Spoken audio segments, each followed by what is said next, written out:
ஒரு 5 நிமிடம் நன்கு வேக வைக்க வேண்டும். வேக வைத்த கேரட்டை மிக்சியில் போட்டுக்கொள்ள வேண்டும்.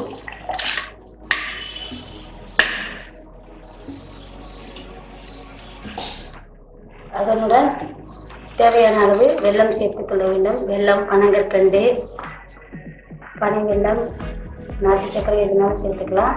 அதோடு சிறிதளவு பால் சேர்த்துக்கொள்ள வேண்டும். மிக்சியில் அரைத்து கொள்ள வேண்டும்.